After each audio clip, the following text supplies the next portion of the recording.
তো এই যে দেখো বরকে খেতে দিয়ে আমি এদিকে খেতে চলে এসেছিলাম, মানে বিস্কুট খাচ্ছিলাম। তো শেষে ভাবলাম একটু দেখাই। তো এদিকে দেখো উচ্ছে, আলু, পটল এগুলো কেটে নিয়েছি, ভাজা করব। ওইদিকে আরেকটা আলু আছে ডালের বড়া করে ঝোল করার জন্য। এদিকে শাক করব, মশলা ভিজিয়ে রেখেছি। তারপরে এই যে ভাজার আলুটাও ফুটিয়ে নিয়েছি। এদিকে দেখো ডালটা ভিজিয়ে রেখেছি লঙ্কা দিয়ে আর ডাল দিয়ে, ওটা কাঁচা লঙ্কা রোদে শুকানো, সেই জন্য জলে ভিজিয়ে রেখেছি আর কি। তো এইদিকে দেখো কালো জিরে ফোড়ন দিয়ে এই ভাজাটা করে নিচ্ছি। ওইদিকে শাকটা সেদ্ধ বসিয়ে দিয়েছি, মানে ভাপাতে, যদি তেতো টেতো হয় সেই জন্য। তো এই ভাজার মধ্যে দিয়েছিলাম আলু, পটল, উচ্ছে, পেঁয়াজ, কাঁচা লঙ্কা, কালো জিরে দিয়ে লবণ হলুদ দিয়ে বেশ ভালো করে মচমচে করে ভেজে নেব। তো ঢাকা দিয়ে দিয়ে ভেজেছি। তো এই যে দেখো ফাইনাল লুকটা ভাজার।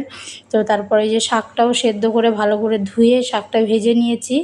তারপরে হচ্ছে মটর ডালটা করব, মানে বড়াটা সবার শেষে করে তরকারি করব। এদিকে লবণ, হলুদ আর কাঁচা লঙ্কা দিয়ে মিক্সারে ডালটাকে ভালো করে ফাটিয়ে নিয়েছি। ফাটিয়ে নেওয়ার পরে তেলে ভাজলাম ভালো করে, দিয়ে ভাজা বড়া বেশ কয়েকটা আমরা সবাই খেয়েছি। তো তারপরে তরকারি করব, সব খেয়ে নিলে তো হবে না, তো জিরে ফোড়ন দিয়ে করছি।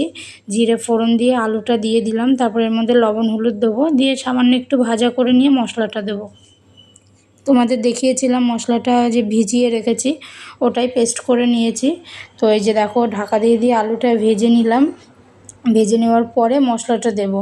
তো তারপরে কষিয়ে ঝোলের ঝোল বেশি করেই দেবো, যেহেতু বড়াতে রস টেনে নেবে। তারপরে বড়া দিয়ে নামিয়ে নেব। এই যে দেখো হয়েই গেছে আমাদের প্রায়। মাঝখানে ক্লিপ নিতে পারিনি। কেমন লাগলো রেসিপিটা জানিও তোমরা সবাই।